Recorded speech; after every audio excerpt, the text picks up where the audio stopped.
আগন্তুক হীৰক জয়ন্তী উপলক্ষে কলিয়াবৰৰ মিছা শশীকান্ত বৰুৱা মধ্য ইংৰাজী বিদ্যালয় সাজু হৈ উঠিছে। ব্যস্ততা বাঢ়িছে বিদ্যালয়ৰ শিক্ষক আৰু ছাত্ৰ-ছাত্ৰীসকলৰ। 1962 চনৰ জানুৱাৰী মাহৰ 11 তাৰিখে 11 জন ছাত্ৰ-ছাত্ৰীৰে আৰম্ভ হোৱা বিদ্যালয়খনত বৰ্তমান সময়ত 500তকৈ অধিক শিক্ষাৰ্থীয়ে পাঠ গ্ৰহণ কৰি আছে।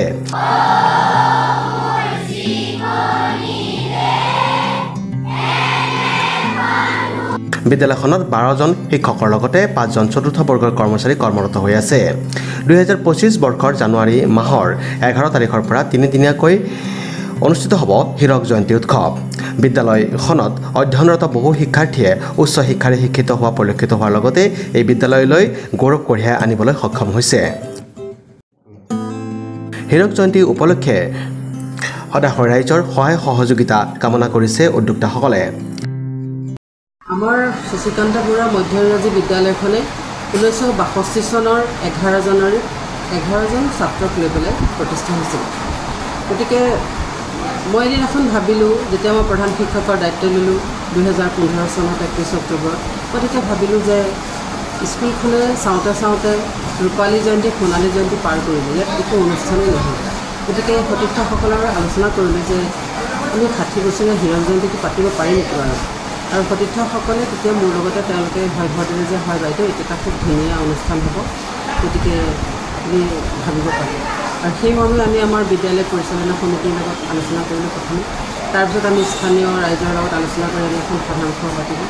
আৰু তেখেতসকলেও সঁহাৰি দিলে যে এইটো খুব ধুনীয়া হ'ব, কাৰণ ইয়াত বিদ্যালয়খনত যিসকল মানুহে শ্ৰমদান কৰি মাটিদান কৰি কষ্ট কৰি বিদ্যালয়খন গঢ় দিছিল, গতিকে তেওঁলোকক যদি আমি কিবা এটা কৃতজ্ঞতা এই অনুষ্ঠানৰ যোগেদি জনাব পাৰোঁ, আমাৰ নিজৰে মই ভাবোঁ আমি ধন্য হ'ম। আৰু সেই বুলি ভাবিয়েই আমি এখন সাধাৰণ সভা 25 মিনিট আমি দিছিলোঁ। আৰু সেইদিনাখন আমাৰ এখন শক্তিশালী উদযাপন সমিতি গঠন কৰা হয়। আৰু তাৰপিছত যোৱা 8 জুন তাৰিখে আমাৰ সেই উদযাপন সমিতিৰ পৰা আমি আমাৰ বাকী উপসমিতিখিনি গঠন কৰি আমি আমাৰ এই হীৰক জয়ন্তী উদযাপনৰ আমি কাৰ্যসূচীখিনি আমি হাতত লওঁ।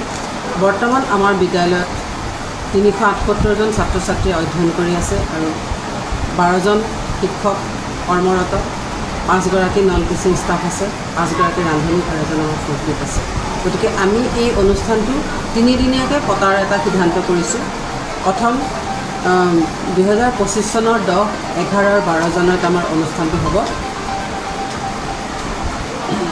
10 তাৰিখে পুৱা 7 বজাত আমাৰ উষা কীৰ্তন, পুৱা 9 বজাত 60খন পতাকা উত্তোলন হ'ব, 10 বজাত আমি শ্বহীদ তৰ্পণ, 10:30 বজাত স্মৃতি তৰ্পণ, 11 বজাত আমাৰ প্ৰদৰ্শনী দ্বাৰ উন্মোচন হ'ব, 11:30 বজাত আমাৰ মুকলি সভা হ'ব আৰু সন্ধ্যা 5 বজাত 60 গছি বন্তি প্ৰজ্বলন কৰা হ'ব। তাৰপিছত 5:30 বজাত সাংস্কৃতিক সমাৰোহ থাকিব শিক্ষক কৰ্মচাৰীৰ দ্বাৰা। ছাত্ৰ ছাত্ৰীৰ নাম পঞ্জীয়ন হ'ব, সতীৰ্থ সন্মিলন হ'ব, তাৰপিছত 12ৰহণীয়া সাংস্কৃতিক শোভাযাত্ৰা হ'ব। আৰু এইখিনি আছিলে আমাৰ 3 দিনৰ কাৰ্যসূচী।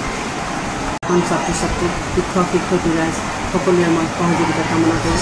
আশা কৰোঁ সকলোৱে আমাক সহযোগিতা আগবঢ়াই আমাৰ অনুষ্ঠানটো সাফল্যমণ্ডিত কৰাত আমাক সহযোগিতা আগবঢ়াব বুলি আশা কৰোঁ। সকলোকে মই কৰজোৰে মই এই অনুষ্ঠানত অংশগ্ৰহণ কৰিবলৈ কাৰণে অনুৰোধ জনাইছোঁ। কলিয়াবৰৰ পৰা Lukumoni Bora report, news express, Assam.